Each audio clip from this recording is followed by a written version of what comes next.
দর্শক স্বাগত জানাচ্ছি TVN24 নিউজ নেটওয়ার্কের নিয়মিত আয়োজন দি ভিউজ অনুষ্ঠানে। আপনাদের সাথে আছি আমি ইহসান জুয়েল। আমরা শুরুতে যে বিষয়টি নিয়ে আজকে কথা বলবো, এটি এই মুহূর্তে গুরুত্বপূর্ণ হয়ে উঠছে, কারণ সামার আসতে শুরু করছে এবং যারা আমেরিকান ড্রিম পূরণের অংশ হিসেবে বাড়ি কেনার কথা ভাবছেন, পরিকল্পনা করছেন, অনেক দিনের স্বপ্ন লালন করছেন, তারা এই সময়টাকে মনে করেন তাদের জন্য একটা ভালো সময়। তবে অনেকেই অনেক অঙ্ক কষেন, বিশেষ করে ইন্টারেস্ট রেট এবং অন্যান্য যে বাড়ি কেনার সাথে প্রাসঙ্গিক টার্মস গুলো আছে, সেগুলো কখন কোনটা সুবিধা হবে, কোনটা গেলে আপনি একটু ভালো লাভ পাবেন এবং কোনটায় গেলে ঝুঁকি কম থাকবে, সেসব অঙ্ক কষেই আপনারা বাড়ি কেনার পরিকল্পনা করেন। আর এই অঙ্ক কষার কাজটাকে সহজ করতে আমরা স্টুডিওতে আমন্ত্রণ জানিয়েছি একজন অভিজ্ঞ রিয়েলটর, এক্সিট রিয়েলটি কন্টিনেন্টালের director of sales, realtor Mirza Mohammad হোসেনকে। মির্জা ভাই, আপনাকে স্বাগত জানাচ্ছি। থ্যাংক ইউ জুয়েল ভাই, থ্যাংক ইউ TVN24। এবং দর্শক, আপনারা যারা দেখছেন, আপনারা সরাসরি আমাদের সাথে এই আলোচনায় যোগ দিতে পারবেন। টেলিভিশনের স্ক্রিনে আমরা একটা নাম্বার দেখাচ্ছি, এই নাম্বারে টেলিফোন করতে পারবেন। বাড়ি কেনা বিষয়ে আপনার যে কোনো প্রশ্ন আমাদেরকে করতে পারবেন। একই সঙ্গে অনুষ্ঠানটি TVN24 এর ফেসবুক পেজে সরাসরি সম্প্রচার হচ্ছে, সেখানেও কমেন্টসে গিয়ে আপনারা যে কোনো প্রশ্ন করতে পারবেন। আমরা চেষ্টা করব আমাদের অভিজ্ঞ রিয়েলটরের কাছ থেকে আপনাদের প্রশ্নের উত্তর নিয়ে দেওয়ার। আমি শুরুতে আপনাকে যে প্রশ্নটি করতে চাই রিয়েলটর মির্জা মোহাম্মদ হোসেন, সেটি হলো, অনেকেই ইন্টারেস্ট রেট কমার জন্য অপেক্ষা করেন এবং মনে করেন আপনাদের কাছে বারবার প্রশ্ন করা হয় যে ইন্টারেস্ট রেটটা এখন কত, কিংবা ইন্টারেস্ট রেট কবে কমবে। তার মানে এটার সাথে বাড়ি কেনার সম্পর্কটা আসলে ঠিক কোথায়, কিংবা কম ইন্টারেস্ট রেট হলে কি আপনি বেশি লাভ হওয়ার সুযোগ আছে? থ্যাংক ইউ জুয়েল ভাই, it's a great question. Jewel ভাই, আপনি জানেন যে ইন্টারেস্ট রেট অনেকগুলো ফ্যাক্টরের উপর নির্ভর করে। একটা বড় নির্ভর করে ফেডারেল রিজার্ভের নীতি, অর্থাৎ ফেডারেল রিজার্ভ যখন বেড়ে যায়, ইন্টারেস্ট রেট কমে যায়। আরেকটা হলো লেন্ডারদের বোরিং কস্ট যদি বেড়ে যায়, ইন্টারেস্ট রেট হাই হয়ে যায়। তারপরে দেখেন আপনি, ইনফ্লেশন রেট যখন হাই থাকে তখন কিন্তু ইন্টারেস্ট রেট বেশি হয়ে থাকে। তারপরে ইকোনমিক কন্ডিশনের উপর এটা নির্ভর করে, যখন ইকোনমি খুব স্ট্রঙ্গার হয় তখন ইন্টারেস্ট রেট বেড়ে যায়। আবার আপনি যেই লোনটা, লেন্ডার যাকে লোন দিচ্ছে, এই লোনটার উপর ওরা একটা অ্যাসেসমেন্ট করে, লোনটার রিস্ক যদি বেশি হয় সেক্ষেত্রেও কিন্তু ইন্টারেস্ট রেট বেশি হয়। সো ইন্টারেস্ট রেট অনেকগুলো ফ্যাক্টরের উপর নির্ভর করে। একটা তো ফেডারেল ইন্টারেস্ট রেট, এর সাথে সাথে ব্যাংক একটা ইন্টারেস্ট রেটের বিষয় আছে, কিংবা মর্টগেজের একটা ইন্টারেস্ট রেটের বিষয় আছে আপনার ব্যক্তিগত অবস্থানের কারণে। রাইট। আপনার ক্রেডিট স্কোর, আপনার ডেপ টু ইকুইটি, আপনার ডেপ কতটুকু আছে, আপনার অ্যাবিলিটি টু রিপে কতটুকু আছে, আপনার পোটেনশিয়ালিটি অনেক কিছু দেখে, যেটা আমরা বলতেছিলাম। এরপরেও হোম অ্যাফোর্ডেবিলিটি এখনো মেজর ইস্যু। কেন? যদি ইন্টারেস্ট রেট কমার সঙ্গে সঙ্গে আপনার ইনকাম সাবস্টেন্সিয়ালি রাইজ করে, সেই ক্ষেত্রে আপনার হোম অ্যাফোর্ডেবিলিটি লেভেলটা ইজিয়ার হয়ে যায়। এখন আমাদের কমিউনিটির অনেকে আমাদেরকে প্রায় কোশ্চেন করে যে ইন্টারেস্ট রেট কোভিডের পূর্বে বা কোভিডের সময় 2.5% ছিল, এটা কবে আসবে? আমি দায়িত্ব নিয়ে বলতে পারি, এই কোভিডের মতো 2.5% ইন্টারেস্ট আর কখনো আসবে না। এটা আরেকটা কোভিড হলে আসতে এটা ফুল স্টপ, কোভিড হলে আসতে পারে। এটা ফুল স্টপ। এবং আপনি যেটা বললেন, এরকম আরেকটা বড় ধরনের মহামারী আসলে হতে পারে, সেটাও সিওরিটি নাই। সো আমরা মনে করি, যদি আপনার অ্যাবিলিটি থাকে, আপনার সলিড ডাউন পেমেন্ট থাকে, আপনি আপনার বাড়িটা, শুধু আপনার স্বপ্নের বাড়ির সাথে আপনার কন্ডিশন টার্মসগুলো ফিট হয়ে যায়, আপনি বাড়িটা কিনে ফেলেন। ইন্টারেস্ট রেটের জন্য আপনি ওয়েট করবেন না। কেন ওয়েট করবেন না? যদি ইন্টারেস্ট কোনো কারণে ডাউন হয়, আপনাকে রিফাইন্যান্স করার সুযোগ আছে। থ্যাংক ইউ জুয়েল ভাই। ওকে, কিন্তু এটা কি আপনাদের কাছে মনে হয় যে ইন্টারেস্ট রেট কম হলে একটু তো লাভ আছে? মানে যখন একটু কমে তখন যদি আপনি একটা বাড়ি কিনেন, একটা ওই তো আপনি বললেনই যে আপনার রিফাইন্যান্স করার একটা সুযোগ আছে কমে গেলে, কিন্তু তারপরও এখন হাই ইন্টারেস্ট আছে, তখন কি আপনারা মনে করেন যে এখনো আপনাদের বাড়ি কেনা উচিত? আমরা হাই ইন্টারেস্টের সময় আমরা অনেক সময় বলি যে বিভিন্ন কারণে হাই ইন্টারেস্ট হয়ে যায়। ওই সময়েও আপনার যদি সলিড ডাউন পেমেন্ট থাকে এবং আপনার অ্যাবিলিটি টু রিপে করার ক্ষমতা থাকে, আপনাকে বাড়িটা কিনে ফেলা উচিত। কেন কিনে ফেলা উচিত? দেখেন, হোম ইনভেস্টমেন্টটা হলো একটা লং টার্ম স্মার্ট ইনভেস্টমেন্ট, এবং হোম ইনভেস্টমেন্টটা হলো লং টার্ম ওয়েলথ জেনারেশন করে। এই কারণে আমরা সবসময় বলি যে এটা ইকুইটি বিল্ড করবে। আপনার যদি স্বাদ আর সাধ্য যদি মিলে যায় আপনি কিনে ফেলতে পারেন। আবার Thank you. অনেকে তো এটাও বলেন যখন ইন্টারেস্ট রেট কমে যায় তখন মার্কেটে কম্পিটিশন বেড়ে যায় এবং অনেকেই তখন আগ্রহী হয়ে ওঠেন, মানে শুধুমাত্র আমাদের যে দর্শক অপেক্ষা করছেন বাড়ি কেনার জন্য তিনি নন, তার মতো অনেকেই তো আগ্রহী হয়ে ওঠেন। তখন কি সেটা তার জন্য বাড়ির দামটা বেড়ে যায় অটোমেটিক? এইটা যখন ইন্টারেস্ট রেট কমবে তখন ইনভেস্টররা মার্কেটে চলে আসে। যখন ডিমান্ড একটু বেড়ে যায় জুয়েল ভাই, তখন কিন্তু ডিমান্ড অ্যান্ড সাপ্লাই থিওরি অনুযায়ী ডিমান্ড বেশি থাকলে তখন কিন্তু বাড়ির দাম একটু বেশি বেড়ে যায়। সেক্ষেত্রে আপনাকে যদি আপনি ইন্টারেস্ট রেট কমেছে কিন্তু বাড়িটা যদি আপনি উচ্চ মূল্যে কিনে ফেলেন, সেক্ষেত্রে আপনি কিন্তু ওভারঅল কিন্তু আপনার গেইন হয় না, টোটাল ইকুয়েশনে কিন্তু আপনি পিছনেই পড়ে যান। ওকে, এরপরে আরেকটা বিষয় আপনাদের কাছে জানতে চাই, সেটা হলো সাধারণত আমরা বাড়ি খুঁজতে কোথায় যাই? রিয়েলটরদের কাছে যাই, কিন্তু অনেকে অফ মার্কেট প্রপার্টি নামে একটা বিষয় আমরা শুনেছি, অফ মার্কেট প্রপার্টি। এটি আসলে আমাদেরকে যদি একটু বুঝে বলেন যে এটি কি? থ্যাংক ইউ জুয়েল ভাই, এটা একটা দারুণ কোশ্চেন। দেখেন, প্রত্যেকটা জিনিস বেচা কেনার জন্য একটা হাট অথবা বাজার থাকে। রিয়েল এস্টেটের যে আমরা প্রপার্টি বেচা কেনা করি, বাড়ি ঘর হাউস বেচা কেনা করি, এটারও একটা মার্কেট আছে, বাজার আছে। এই বাজারটার নাম MLS, মাল্টিপল লিস্টিং সার্ভিস। যে প্রপার্টিগুলো এই মার্কেটে লিস্টিং হয় তখন আমরা বলি এটা মার্কেটের প্রপার্টিটা নতুন এসেছে বা মার্কেটে গেট ইন করেছে। এখন এটার বাইরেও কিছু কিছু সেলার ইন্টেন্ড করে যে আমি বাড়িটা বিক্রি করে ফেলবো, বাট এরা এই মার্কেটে লিস্টিং করে না। অর্থাৎ MLS এর লিস্টিং ছাড়া যে প্রপার্টিগুলো কোনো সেলার ইন্টেন্ডেন্ট যে আমি এটা বিক্রি করব, সেই প্রপার্টিগুলোকে আমরা বলি অফ মার্কেট প্রপার্টি। এখন দেখেন, অফ মার্কেট প্রপার্টিগুলো আবার কিন্তু আপনি সোশ্যাল মিডিয়াতে আমরা খুব বেশি পাই না। এটা কারণ হলো কি, আমরা যখন মাল্টিপল লিস্টিংয়ে একটা প্রপার্টি লিস্টিং করি তখন এখানে একটা ক্লজ থাকে যে তুমি কি অনলাইনে এটা পাবলিশড অ্যাডভার্টাইজমেন্ট চাও কিনা। আমরা যদি ইয়েস করে দিই তখনই সঙ্গে সঙ্গে দেখবেন যে সোশ্যাল মিডিয়ার যেসব প্রপার্টির যে ওয়েবসাইটগুলো আছে, আপনি realtor.com, tulia.com, জিলো, রেডফিন, home.com, এগুলো সবগুলোতে চলে আসে, আপনি ইজিলি দেখতে পারেন। এখন অফ মার্কেটের সুবিধাটা কি? অফ মার্কেটের সুবিধা হলো এখানে লেস কম্পিটিশন, বেটার ডিএল। তো আমি অনেক ফার্স্ট টাইম হোম বায়ারকে কিন্তু এই অফ মার্কেট থেকে বাড়ি কিনে দিয়েছি এবং এটা বেটার ডিএল পেয়েছে, বিকজ ওখানে কম্পিটিশনটা কম হয়, বিডিং ওয়ারটা কম হয়। সো এই জন্য আমরা সবসময় বলি যে বাড়ি কেনার সময় কোনো না কোনোভাবে আপনারা কোনো না কোনো রিয়েলটারের সাথে যুক্ত থাকলে কোনো না কোনো ওইতে আপনি কারণ তিনি বিভিন্ন অফ মার্কেটের খোঁজ খবরগুলো রাখেন। রাইট। কিন্তু অনেকেই তো মানে এত বড় একটা বিনিয়োগ, মানে তিনি একটা ব্র্যান্ডেড কোনো কিছুতে যেতে চান, তিনি আপনাদের এক্সিট রিয়েলটি, কন্টিনেন্টাল কিংবা আরো যারা আছেন তাদের কাছে যেতে চান, সেসব জায়গায় গিয়ে অফ মার্কেট থেকে কিনলে কোনোভাবে কি আপনি সমস্যায় পড়তে পারেন, আপনার এই ইনভেস্টর ঝুঁকিতে পড়তে পারে, এমন কোনো রিস্ক কি আছে? নো, কেন দেখেন, এই আপনি যেটা বললেন, আমাদের ক্লায়েন্ট থেকেও আমরা আমাদের সবচেয়ে গুরুত্ব দিই যে আমাদের গুডউইল, এবং প্রত্যেকটা রিয়েল এস্টেট ট্রানজেকশনে 4টা রিয়েল এস্টেট অ্যাটর্নি থাকে। দেখবেন একজন বায়ারের অ্যাটর্নি থাকে, একজন সেলারের অ্যাটর্নি থাকে। বায়ারের অ্যাটর্নি কিন্তু বায়ারের পুঙ্খানুপুঙ্খ স্বার্থ দেখেন, টাইটেল থেকে শুরু করে একদম সব কিছু। এরপরে ব্যাংক কোম্পানির একটা অ্যাটর্নি থাকে, তারপর টাইটেল ইন্স্যুরেন্স কোম্পানির একটা অ্যাটর্নি থাকে। তো 4টা অ্যাটর্নি মিলে অফ মার্কেট হোক অন মার্কেট হোক ক্লোজ করার সময় কিন্তু 4জন অ্যাটর্নি থাকে, এবং ওনারা ওনাদের সর্বোচ্চ মেধা ইউজ করে এই ট্রানজ্যাকশনটা ক্লোজ করেন।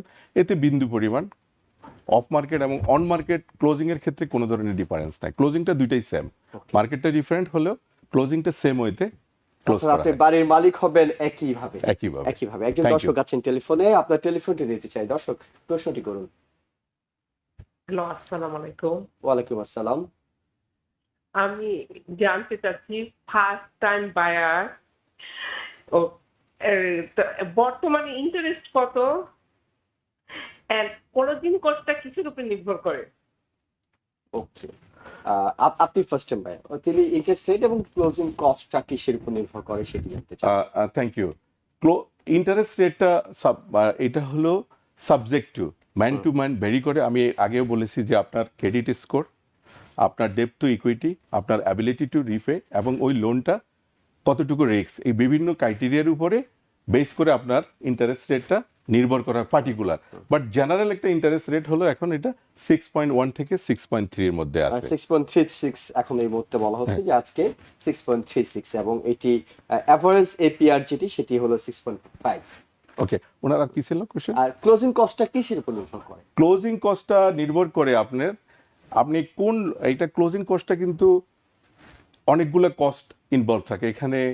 মনে করেন loan processing fees, underwriting fees থাকে, তারপরে টাইটেল কোম্পানি ফিস থাকে, তারপর অনেকগুলা ওই যে ইন্স্যুরেন্স থাকে, অনেকগুলা খরচ। তো এখন lender to lender closing cost কিন্তু ডিফারেন্স হয়ে থাকে, এবং লেন্ডার টু লেন্ডার ইন্টারেস্ট রেটও কিন্তু ডিফারেন্স হয়ে থাকে। সো এই ক্ষেত্রে আমাদের সাজেশনস থাকে, আপনি যখন আপনার রিয়েলটারের সাথে কথা বলবেন, ওর কাছে বেশ কিছু সোর্স আছে, সে কিন্তু জানে যে কোন লোন অফিসারের ইন্টারেস্ট রেট কম বা কোন ব্যাংকের ইন্টারেস্ট রেট কম, সে আপনাকে সাজেস্ট করলে এবং ওনার কথা মতো গেলে আমি বিশ্বাস করি যে আপনি এখানে ক্লোজিং কস্টও একটা বড় ধরনের সেভিংস করতে পারবেন। Thank you. কিন্তু ক্লোজিং কস্টটা কিসের উপর নির্ভর করে? মানে এই যে সবাই বলে ক্লোজিং কস্ট আমার এতগুলো টাকা চলে গেল, সেটা আসলে কিভাবে হিসাবটা করা হয়? হিসাবটা হলো বিভিন্ন ধরনের জিনিসগুলো ইনভলভ থাকে। আমি যে টুলসগুলো আপনাকে বললাম, ক্লোজিং কস্টে যদি এটা ব্যাংক থেকে আপনি প্রসেসিং করেন, ওদের যখন আপনি প্রসেসিং ফিস নামে একটা ফিস আপনাকে দিতে হবে, ওকে, ওদের আন্ডার রাইটিং এর যে কস্ট এটা আপনাকে দিতে হবে, বা এটা যে অ্যাপ্রাইজাল করেন ওইটা আপনাকে দিতে হবে। আপনার বেশ কিছু ট্রান্সফার ট্যাক্স আছে, সেটা আপনাকে দিতে হবে। আবার কতগুলো ওয়াটার গ্যাস কিছু বিল আছে যেগুলা এটা প্রপোর্শনাল, এগুলো সবগুলা কিন্তু বায়ার পে করে না, কিছু কস্ট পে করে সেলার, কিছু কস্ট পে করে বায়ার। তারপর টাইটেল কোম্পানির ফিস আছে, ওইটা আপনাকে অল টুগেদার সবগুলা কস্ট মিলে একসাথে আমরা বলি যে এটা ক্লোজিং কস্ট, অর্থাৎ অনেকগুলা কস্ট মিলে ক্লোজিং কস্ট, এটা পার্টিকুলারলি একটা কস্ট না। ওকে, আপনি বলছিলেন যে ব্যাংক থেকে কিংবা মর্টগেজ কোম্পানি যারা আছে, মানে কোনো কি পার্থক্য হয় যে ব্যাংকে একটু বেশি হয়, মর্টগেজ কোম্পানিতে ক্লোজিং কস্ট একটু কম হয়, এমন কোনো বিষয় আছে? এটা ডেফিনেটলি মনে করেন কারো, ওই যে একটু আগে আমি যেটা বলেছি, অনেকগুলো ফ্যাক্টরের মধ্যে একটা হলো, ধরেন ব্যাংকও তো কারো না কারো থেকে ডিপোজিট সংগ্রহ করে, ওইখানে তারা আবার ওই যার থেকে ডিপোজিট সংগ্রহ করে তার কিন্তু একটা ইন্টারেস্ট দিতে হয়, প্লাস তার একটা অপারেশনাল কস্ট আছে।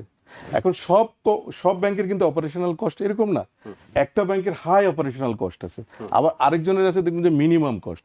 সেক্ষেত্রে আমরা স্পেসিফিক না বলে আমরা বলি যে লেন্ডার টু লেন্ডার কিন্তু কম বেশি আছে। ওকে, আপনাকে খুঁজে বের করতে হবে কাদের কস্টটা কম। ওকে, সেক্ষেত্রে আপনি আপনার লোন অফিসার এবং আপনার রিয়েলটার আপনাকে হেল্প করতে পারে। থ্যাংক ইউ জল ভাই। ওকে, ফাইন। এখন আমরা জানি যে কন্ট্রাক্ট সাইন করা একটা বিষয় থাকে, যখনই কোনো একজন রিয়েলটরের কাছে, আপনার সাথে আলোচনায় বারবার উঠে আসছে যে রিয়েলটরের কাছে যেতে হবে। যখন একজন রিয়েলটরের কাছে একজন ক্রেতা কিংবা বিক্রেতা যাচ্ছেন, তার একটা কন্ট্রাক্ট সাইন করার বিষয় থাকে। সাপোজ আপনার সাথে আমি একটা কন্ট্রাক্ট সাইন করলাম, আমার কাছে মনে হলো আপনি বেটার পারফর্ম করছেন না, কিংবা আমি যেমন চাইছি তেমন আপনি দিতে পারছেন না আমাকে, সেক্ষেত্রে আমি কি এই কন্ট্রাক্ট থেকে বের হয়ে আসতে পারবো? ডেফিনেটলি। আপনি যখন দেখবেন যে আপনার এক্সপেক্টেড ডেলিভারি অনুযায়ী কোনো রিয়েলটার তার সাথে কন্ট্যাক্ট থাকলেও সে যদি এক্সপেকটেশন অনুযায়ী ডেলিভারি দিতে না পারে, সেক্ষেত্রে যে কোনো সময় আপনি ওখান থেকে বেরিয়ে আসতে পারেন। আরেকটা কন্ট্যাক্ট আছে, আমি যদি একটু ইলাবোরেট করি, সেটা হলো ধরেন আপনি রিয়েল এস্টেটে যখনই আমরা বাড়িটা অফার করি, অফার করার সঙ্গে সঙ্গে কিন্তু অফার প্রাইসের সাথে আমরা একটা ডিপোজিট দিয়ে একটা সেলস কন্ট্যাক্ট করি। ওকে, সেলার সাইন করার পরে, বায়ার সাইন করার পরে এটাকে বলি কন্ট্রাক্ট এক্সিকিউটেড, অর্থাৎ কন্ট্রাক্ট এক্সিকিউটেড হয়ে গেছে। এই কন্ট্রাক্টে যদি আপনি কিছু কন্টিনজেন্সি রাখতে পারেন, যেমন আপনি যদি কন্ট্রাক্টের শুরুতে আপনি যদি বলেন যে ফাইন্যান্স কন্টিনজেন্সি আছে আমার, ইন্সপেকশন কন্টিনজেন্সি আছে আমার, অ্যাপ্রাইজাল কন্টিনজেন্সি আছে আমার। এখন ধরেন আপনি যখন বাড়িটা অফার করলেন, এরপর ইন্সপেকশনে যায় দেখলেন যে আপনি বড় ধরনের এখানে ফাউন্ডেশনে ক্র্যাক আছে। এখন সেলারকে বললেন যে দেখেন আমি বড় ধরনের ক্র্যাক আছে, এটা আমার অনেক বেশি এক্সপেন্সেসের বিষয় আছে, আপনি এটা রিপেয়ার করে দেন। এখন সে বলল যে না, আমি এই মুহূর্তে এটা করা সম্ভব না, তাহলে কিন্তু আপনি কন্ট্রাক্ট থেকে বেরিয়ে আসতে পারবেন, যেহেতু আপনি কন্টিনজেন্সিটা উনি ফুলফিল করতেছেন না। ওকে, দ্বিতীয় হলো যে মনে করেন আপনি ডিপোজিট দিয়েছেন, যেটাকে আমরা আর্নেস্ট মানি বলি, যেটা এসক্রোতে রাখা হয়, $50,000। এখন আপনি বলছেন যে লোন হলে আমি বাড়িটা কিনতে পারবো, এখন কোনো কারণে আপনি লোন পাচ্ছেন না, আপনি কিন্তু কন্ট্রাক্ট থেকে বেরিয়ে আসতে পারবেন। মানে এটা তো আপনি প্রি অ্যাপ্রুভাল নেওয়ার সময় জেনে যাওয়ার কথা যে আপনি লোন পাচ্ছেন কি পাচ্ছেন না। এইটা অনেক সময় জুয়েল ভাই, প্রি অ্যাপ্রুভালের সময় দেখা গেলো যে আপনি অনেক বড় একটা জব করতেন, ওকে, কোনো কারণে আপনি জবটা লুজ করছেন। এখন ব্যাংক মনে করতেছে আপনাকে এত বড় লোন দিলে আপনাকে যে অ্যাবিলিটি টু রিপে সেটা তো এখন আর আপনার নাই, তখন আপনি লোন নাও পেতে পারেন। এটা সিচুয়েশনের উপর ডিমান্ড করে। আরো একটা থাকে জি অ্যাপ্রাইজাল কন্টিনজেন্সি। এটাও কিন্তু আপনারা মনে রাখবেন। অ্যাপ্রাইজাল কন্টিনজেন্সিটা আমি বেশিরভাগ রিয়েল এস্টেট কন্ট্রাক্টে, আমি যে সেলস কন্ট্রাক্টে দেখেছি যে এরা ফাইন্যান্স কন্টিনজেন্সি এবং ইন্সপেকশন কন্টিনজেন্সি রাখে। আমি যেসব কন্ট্রাক্টে ইনভলভ, আমি ওখানে আরেকটা কন্টিনজেন্সি সবসময় রাখি, অ্যাপ্রাইজাল কন্টিনজেন্সি। অ্যাপ্রাইজালটা কি, ধরেন কোনো কারণে আমার বাড়িটার দাম $700,000, সেলার আক্স করছে এবং বাড়িটা আমার ক্লায়েন্টের পছন্দ হয়ে গেছে, উনি $700,000 দিয়ে এই বাড়িটা কিনে ফেলছে। কারণ ফার্স্ট টাইম হোম বেশিরভাগ সময় আবেগে থাকে, আবেগের সাথে ইনভলভ থাকে, মানুষ কিন্তু মানিকে কেয়ার করে না যাদের অ্যাবিলিটি আছে। এখন আমি লোন নিতে যাইয়া ব্যাংক থেকে কিন্তু একটা ইন্ডিপেন্ডেন্ট অ্যাপ্রাইজাল হয় লোনটা দেওয়ার আগে। এখন ইন্ডিপেন্ডেন্ট যে অ্যাপ্রাইজার সে এসে বললো যে না, এই বাড়িটার দাম $650,000, কিন্তু আমি এটা অফার করছি $700,000 এবং ওইটা অফার অ্যাকসেপ্ট হয়েছে, এটার উপরে কন্ট্রাক্ট এক্সিকিউট হয়ে গেছে। এখন আমার ওখানে একটা অ্যাপ্রাইজাল কন্টিনজেন্সি ছিল যে যদি অ্যাপ্রাইজাল কন্টিনজেন্সি মানে অ্যাপ্রাইজালে যদি কম আসে, এটা নিয়ে আমার নেগোশিয়েট করার সুযোগ আছে। তখন আমি সেলারের সাথে বসলাম যে ভাই, অ্যাপ্রাইজালে বলতেছে এই বাড়িটার দাম হলো $650,000, এখন আমি তো $650,000-এর উপরে লোন পাবো, তো আমার তো কেনার অ্যাবিলিটি নাই, এখন তুমি কি বলো। এখন সে যদি নেগোশিয়েট করে যে হ্যাঁ ঠিক আছে তাহলে 650 আমি তোকে দিয়ে দেবো, সে যদি নেগোশিয়েট না করে, যেহেতু কন্টিনজেন্সি ছিল, তাহলে কিন্তু এইখানেও কন্ট্রাক্ট থেকে আমি ফিরে আসতে পারবো। ওকে, কোনো ভ্যালিড কন্টিনজেন্সি ছাড়া যদি আপনি কন্ট্রাক্ট থেকে ফিরে আসেন, সেক্ষেত্রে কিন্তু আপনার যে ডিপোজিট অ্যামাউন্ট এটা পুরোটাই ফরফিট বা বাজেয়াপ্ত হয়ে যেতে পারে। মানে পুরো পুরো ডাউন ডিপোজিট পেমেন্টটাই আপনার বাজেয়াপ্ত হয়ে যেতে পারে, যে আপনি কত বড় অপরাধ করছেন বা কত বড়, যেহেতু কন্টিনজেন্সি নাই, তখন কন্ট্রাক্টের ক্লজ যখন ভায়োলেশন হয়ে যায়, তখন অনেক সময় পুরোটা হয়ে যায়, Okay. অনেক সময় আংশিক হয়, মানে এটা সাবজেক্ট টু আপনি কত বড় কিন্তু যদি ভায়োলেশন একটা করতে। ভ্যালিড কস্ট দাঁড় করানো যায়, তাহলে কি সেখানে কোনো পার্সেন্টেজ নো, রাখবে? যদি ভ্যালিড কন্টিনজেন্সি থাকে 1 পয়সাও সে রাখতে পারবে না, সে পুরো টাকাটাই আপনাকে ফেরত দেবে। কিন্তু মানে আপনার হঠাৎ করে মনে হলো কন্ট্যাক্ট সাইনের পর, না বাড়িটা আমার ভালো লাগছে না, এই জায়গায় একটু সাউন্ড বেশি, এই জায়গায় একটু দেখতে ভালো লাগছে না, একটু গিঞ্জি কিংবা বেশি ট্রাফিক আছে, এইসবের কারণে আপনি বের হয়ে আসতে পারবেন এইসবের না। কারণে আপনি আসতে চাইলে ওই সমপরিমাণ কম্পেনসেশন আপনাকে দিতে হবে। যেহেতু আপনি বায়ারের অনেক সময় নষ্ট করেছেন এবং এই ধরনের কোনো কন্টিনজেন্সি আপনার অরিজিনাল কন্ট্রাক্টে ছিল না শুরুতে। ওকে, খুবই গুরুত্বপূর্ণ একটি বিষয়। আমরা এরপর আপনার কাছে একটু সেলার কনসেশন নিয়ে কথা বলি, কারণ প্রাইস রিডাকশনের কিছু বিষয় আছে, আমরা এটির সাথে পরিচিত যে প্রাইস রিডাকশন হয়, কিন্তু সেলার কনসেশনটা কি আসলে? জুয়েল ভাই, সেলার কনসেশনটা হলো, ধরেন রিয়েল এস্টেট ট্রানজাকশনে স্পেশালি ক্লোজিং টেবিলে অনেক সময় সেলার যদি মনে করে যে না, ও বাড়িটা কিনতে গেলে অনেক ধরনের ফিনান্সিয়াল হার্ডশিপ পেয়েছে, আমি ওর কিছু কিছু কস্ট শেয়ার করব। এখন কি ধরনের কস্টগুলা? আপনি মানে বায়ার?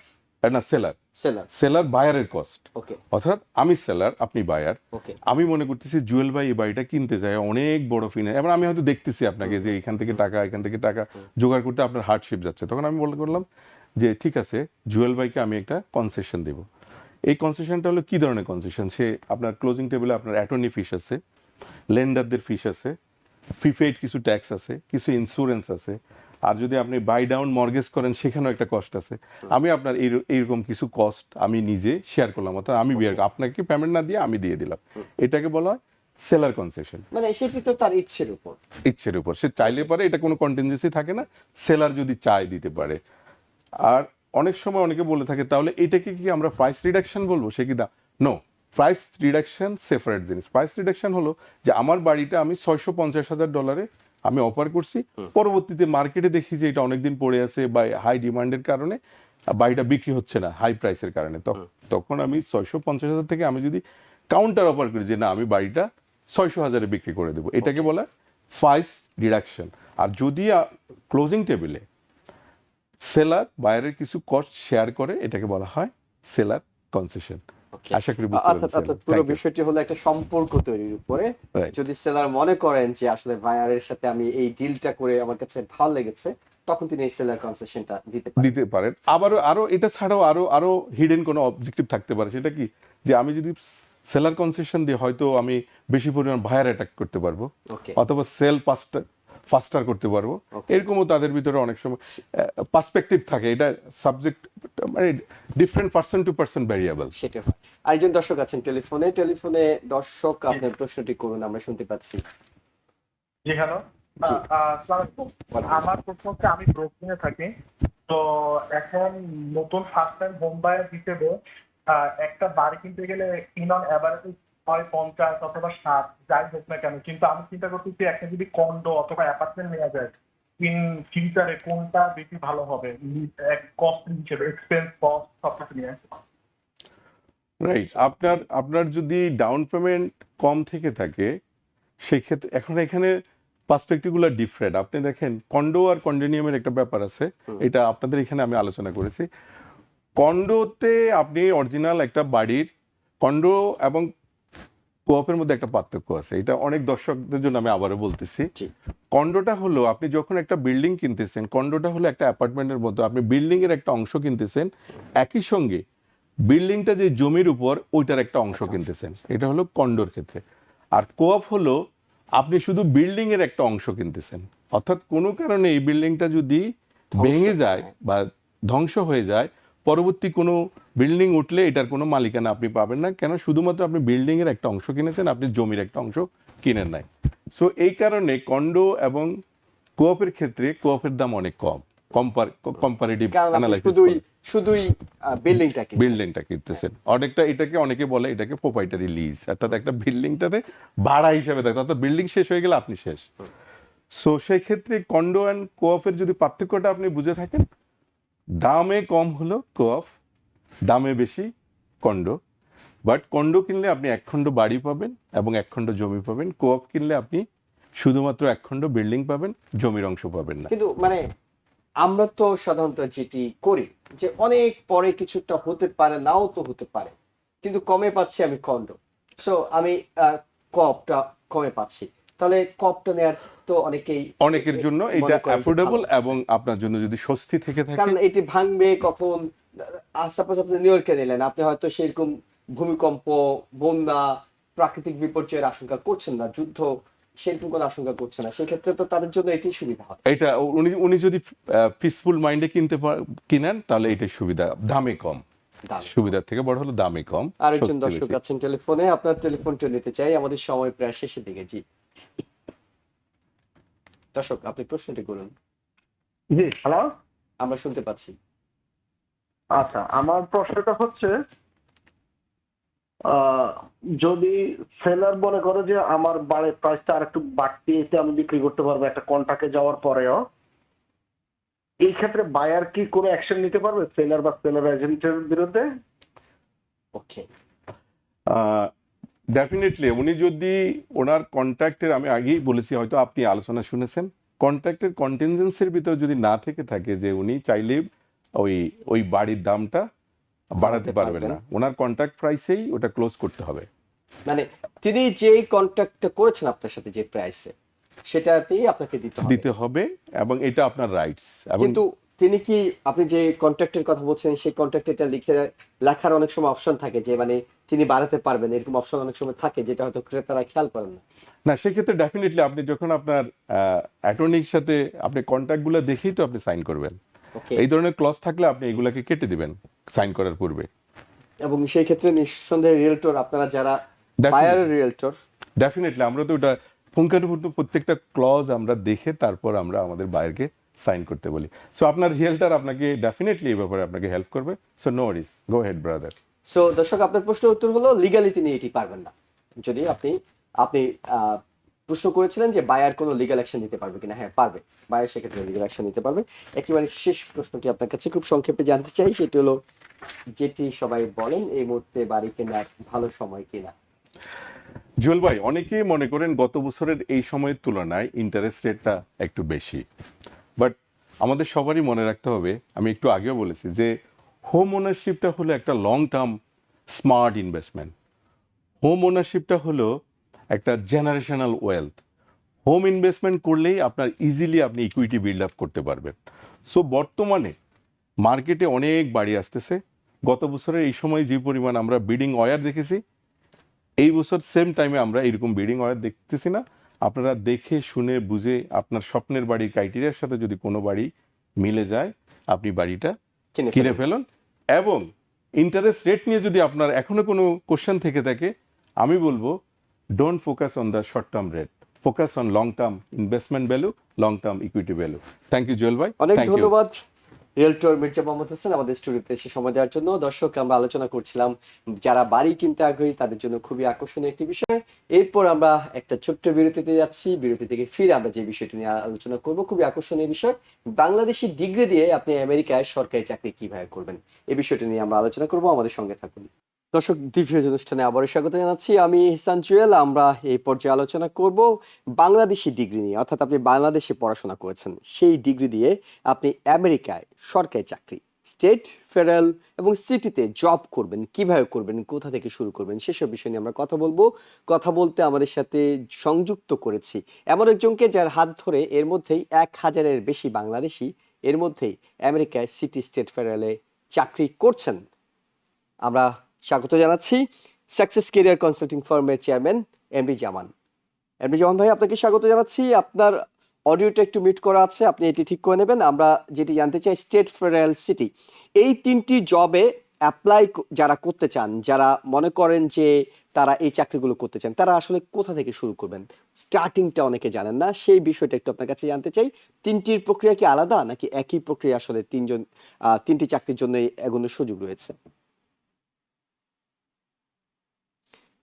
মিউট করা আছেন আপনার অডিওটি। জি, নামের পাশে। জি, হ্যাঁ, আমরা এখন শুনবো, আশা করছি। এখন শুনতে পাচ্ছি। জি, ওকে, পরিষ্কার। ধন্যবাদ মিস্টার জুয়েল, এবং ধন্যবাদ TVN24 কে এত সুন্দর একটা প্রোগ্রাম আয়োজন করার জন্য। আপনার কোশ্চেনটা কি ছিল বলেন তো আরেকবার। আমি জানতে চাইছি, স্টেট, সিটি, ফেডারেল তিনটি জবের জন্য কোথা থেকে আসলে আপনি শুরু করবেন, এবং তিনটির আবেদন প্রক্রিয়া কি একই নাকি একটু ভিন্নতা আছে? তিনটির আবেদন প্রক্রিয়া কিছুটা ভিন্নতা আছে, বাট তিনটের জন্য আলাদা আলাদা ওয়েবসাইট রয়েছে, আলাদা আলাদা ডিপার্টমেন্ট ওয়েবসাইট রয়েছে, সেগুলোর জন্য আপনাকে সেই সংশ্লিষ্ট ওয়েবসাইট গুলোতে যেতে হবে। ওকে, ওকে। এরপরে যে বিষয়টি আপনার কাছে জানতে চাই, যেটিকে মূলত আমরা বলছিলাম যে বাংলাদেশি ডিগ্রি দিয়ে আপনি আমেরিকাতে চাকরি করবেন, সেটি কিভাবে সম্ভব হবে? আপনার এই ডিগ্রিগুলোর ইভালুয়েশন প্রক্রিয়া কি, বা এটি কি অ্যাকসেপ্টেবল আমেরিকার অন্যান্য চাকরিগুলোর জন্য, কি এটি অ্যাকসেপ্ট করা হচ্ছে? হ্যাঁ, এটা অ্যাকসেপ্টেবল। বাংলাদেশের ডিগ্রি দিয়েই আপনার এখানে ভালো জব করা যেতে পারে, করা যায়, বা অনেকে করছেন। বাট এইটা করার আগে আপনার বাংলাদেশে যে ডিগ্রিগুলো আছে, সেই ডিগ্রিগুলো নিয়ে এসে এখান থেকে ইভালুয়েশন করে নিতে হবে। ইভালুয়েশনের কিছু এজেন্সি আছে, সেই এজেন্সির মাধ্যমে আপনি যখন বাংলাদেশের সার্টিফিকেট গুলো ইভালুয়েশন করে নেবেন, দেন ওরা এখানকার একটা ইকুইভ্যালেন্সি দিবে আপনার ব্যাচেলার ডিগ্রি, মাস্টার ডিগ্রি, আর অ্যাসোসিয়েট ডিগ্রি, আর হাই স্কুল ডিপ্লোমা, যেটাই দিক, according to this education, this qualification, আপনি তখন এখানে লক আপ করতে পারেন জব। তার মানে যারা বাংলাদেশ থেকে পড়াশোনা করে এসেছেন তারা চাইলে আবেদন করতে পারবেন। কিন্তু অনেকে যে ভয়টা পান যে আমার তো আমেরিকান অ্যাকসেন্ট নেই, আমার তো ইংরেজি ভাষায় দক্ষতা এত বেশি না, বিশেষ করে যারা শুরুর দিকে আমেরিকা এসেছেন, তারা এই ভয় থেকে চাকরির জন্য আবেদনটা করেন না। আপনার অভিজ্ঞতা থেকে কি বলে, মানে তাদের সবাইকে কি আমেরিকান অ্যাকসেন্টের কথা বলতে হবে? তাদেরকে কি সবাইকে খুব ইংরেজি ভাষায় অনেক বেশি দক্ষ হতে হবে? না, এটা এরকম না যে তাদের অ্যাকসেন্টের মতোই আমাকে কথা বলতে হবে, তাদের মতোই আমাকে কথা বলতে হবে। নর্মালি আমরা বাংলাদেশ থেকে আমাদের যে সমস্ত ছেলেমেয়েরা মাস্টার ডিগ্রি বা ব্যাচেলার ডিগ্রি বা হাই স্কুল ডিপ্লোমা করে আসছে, তারা অলরেডি বেসিক ইংলিশ গুলা জানে। এখানে জাস্ট কিছু প্র্যাকটিস করলেই, বা মেইন ফ্রেমে যখন তারা যাবে, তখন অটোমেটিক্যালি তাদের সেই ইংলিশ স্পিকিং বা আন্ডারস্ট্যান্ডিং গুলো অটোমেটিকলি চলে আসবে। কিন্তু আমার ওই বিগিনিং এই আগে ফ্লুয়েন্সি করতে হবে, দেন আমি লুক আপ করবো জব, এইটা দরকার নেই। আপনি জব স্টার্ট করেন, জব সার্চ করা স্টার্ট করেন, যখন আপনি জবে জয়েন করবেন দেখবেন যে আপনার অটোমেটিক্যালি তাদের সাথে কমিউনিকেশন বা স্পিকিং আন্ডারস্ট্যান্ডিং করতে করতে আপনার এক সময় নিজেও একজন ভালো স্পিকার হয়ে যাবেন। অর্থাৎ অনেক ইমপ্রুভড হয়ে আপনাকে আবেদন করতে হবে তা নয়, আপনি আপনার অবস্থান থেকে যদি আবেদন করেন, কাজ করতে করতেই আপনি সবকিছু শিখে যাবেন। রাইট। ওকে, অনেকের কাছে বিষয়টি পরিষ্কার হয়েছে। এরপর আপনার কাছে যেটি জানতে চাই, আমেরিকায় সরকারি চাকরি আছে, আমেরিকায় বেসরকারি খাতে প্রচুর চাকরি আছে, কিন্তু অনেকেই মনে করেন আমি মানি মেক করতে চাই, কিংবা আমি একটু ভালো সুযোগ সুবিধা চাই, আর্থিক সুযোগ সুবিধা হতে পারে, অন্যান্য সুযোগ সুবিধা হতে পারে, কিন্তু তার ওই কনফিউশনটা কাটে না। তিনি কি স্টেট, সিটি, ফেডারেলের কোনো জব করবেন নাকি তিনি বেসরকারি খাতের কোনো জব করবেন? এখন জব সে বেসরকারি খাতেও করতে পারে, সরকারি খাতেও করতে পারে, এন্ড ডিপেন্ড করবে তার মাইন্ড সেট আপের উপরে। এখন প্রাইভেট সেক্টরে যদি সে ভালো পজিশনে করতে পারে বা পেয়ে যায় ভালো বেতনে করতে পারে, তবে প্রাইভেট সেক্টর গুলোতে একটু হেডেক বেশি থাকে, ছুটি টুটি হয়তো একটু কম পাওয়া যায় বা ফ্লেক্সিবিলিটি কম আছে। কিন্তু গভর্নমেন্ট সেক্টরে আপনার এই জিনিসগুলো আহ আহ প্রচুর আছে, ফ্লেক্সিবিলিটি আছে, সুযোগ সুবিধা বেশি, বেনিফিট বেশি। আবার বেতনও যে একবারে কম এটাও বলা যাবে না, প্রচুর বেতন আছে, বেতনও বেশ পজিশন ওয়াইজ ভালো বেতন। ওকে। আর কি কি সুযোগ সুবিধা আছে, মানে সরকারি চাকরিতে আমরা যেটা ইউজ টু, যে রিটায়ারমেন্ট, পেনশন, হেলথ ইন্স্যুরেন্স, ছুটি, অর্থাৎ কেমন এই সুযোগ সুবিধাগুলো? সিক লিভ আছে, ভ্যাকেশন লিভ আছে, পার্সোনাল লিভ আছে, ফ্লোটার লিভ আছে, গভর্নমেন্ট সেক্টরে যে রেগুলার লিভ গুলো আছে এগুলো তো আছেই। তারপর রিটায়ারমেন্ট, হেলথ ইন্স্যুরেন্স, তারপর আপনি যদি এক্সট্রা আরো কোনো কিছু ফান্ড ক্রিয়েট করতে চান সেক্ষেত্রেও আপনি ফান্ড ক্রিয়েট করতে পারবেন। এটা অসংখ্য বেনিফিট আছে, যেমন সিক লিভ, পার্সোনাল লিভ যেগুলো আছে এগুলো আপনার পেইড লিভ। আপনি ছুটিতে থাকলেও আপনি পে পাবেন, আর ছুটিতে না থাকলে তো পে পাবেনই। আপনি যদি রিটায়ারমেন্ট আছে, সুন্দর একটা রিটায়ারমেন্ট আছে, রিটায়ারমেন্টে যেতে যখন যাবেন তখন ভালো একটা স্মার্ট রিটায়ারমেন্ট পাবেন। তারপরে আপনার অ্যানুয়াল লিভ আছে, সিক লিভ আছে, পার্সোনাল লিভ আছে, ভ্যাকেশন লিভ আছে, ফ্লোটার লিভ আছে, লিভের শেষ নাই, অসংখ্য লিভ আছে। এই জন্যই আমি গভর্নমেন্ট সেক্টরের জবগুলোকে প্রিপেয়ার করি, যে এখানে যথেষ্ট ফ্লেক্সিবিলিটি আছে, যথেষ্ট সুযোগ সুবিধা আছে। আপনার হয়তো 2-1 বছর একটু টাফ হতে পারে, বাট এখানে আরেকটা সুবিধা আছে যে আপনি প্রতি বছর আপনাদের বেতন ইনক্রিজ করবে। যেটা আমাদের বাংলাদেশে আপনার ইনক্রিমেন্ট বলা হতো, সেটা তো থাকবেই প্রতি বছর, ডিপেন্ড অন পজিশন। কারো 2000, কারো 3000, কারো 4000 পার ইয়ার ইনক্রিজ করবে। আবার প্রতি বছর ইউনিয়নের সাথে প্রত্যেকটা ডিপার্টমেন্টের, এখানে সিটিতে বলেন বা স্টেটে বলেন বা ফেডারেলে বলেন, প্রত্যেকটা গভর্নমেন্ট সেক্টরে আপনার ইউনিয়ন আছে। সেই ইউনিয়নের সাথে প্রতি বছর আপনার কন্ট্রাক্ট হয়। সেই কন্ট্রাক্টে আবার দেখা যাচ্ছে 2%, 3%, 4%, 5% ইনক্রিজ হচ্ছে স্যালারি। তাহলে এগুলো তো আসলে স্যালারিটা বিগিনিং এ হয়তো মনে হচ্ছে যে একটু কম স্যালারি হচ্ছে, বাট দেখা যাচ্ছে আপনি যখন 2, 4, 5 বছর করে ফেললেন জবটা, তখন দেখলেন যে আপনার স্যালারি অটোমেটিক্যালি 10,000, 20,000 ইনক্রিজ হয়ে গেছে। ওকে। পাশাপাশি সবাই তো চায় যে কোনো একটা চাকরি তিনি যখন করবেন তার কেরিয়ারে একটা গ্রোথ হোক। এখানে কেরিয়ার গ্রোথের সুযোগটা কেমন? অর্থাৎ আপনি যোগ দিলেন, তারপর আপনি আসলে নিজেকে কোথায় দেখতে পাবেন? যদি আপনার যোগ্যতা, দক্ষতা, সততা সবকিছু, পরিশ্রম সবকিছু থাকে, আপনি আসলে কত দূর যেতে পারবেন?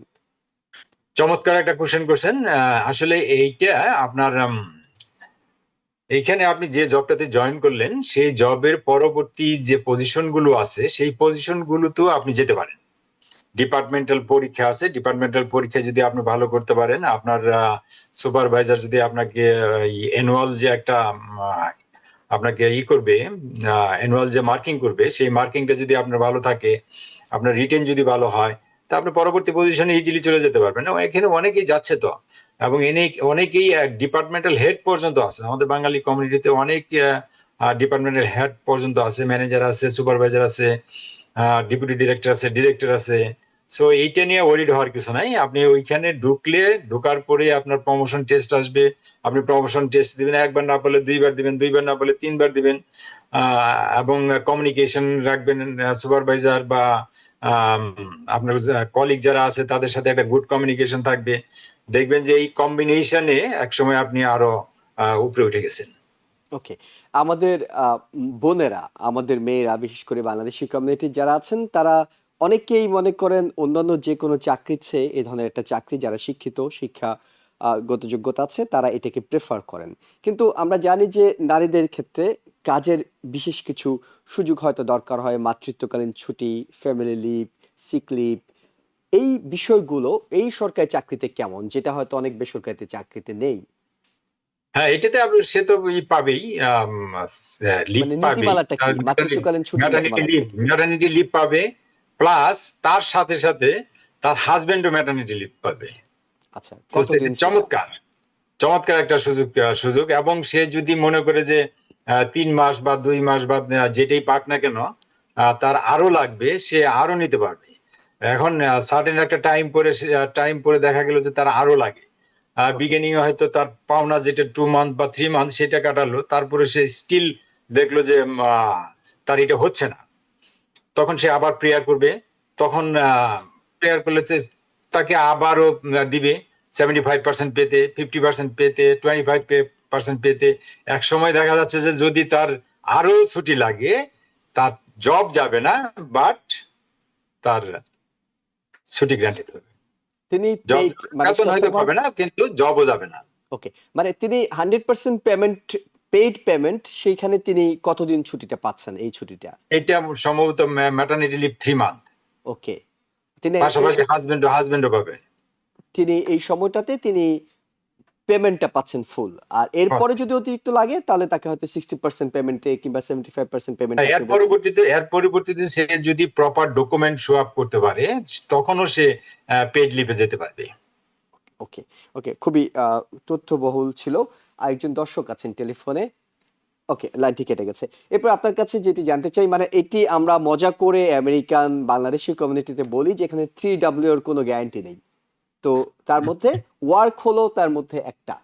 তো সরকারি চাকরি যারা করবেন, আমরা জানি যে আপনি হয়তো বেসরকারি ইভেন গুগলে কাজ করতে পারেন, সকালবেলা একটা ইমেল পেতে পারেন যে you are no more with us, কিন্তু এই সরকারি চাকরি স্টেট ফেডারেল সিটিতে যারা যাচ্ছেন তাদের জব সিকিউরিটিটা কেমন?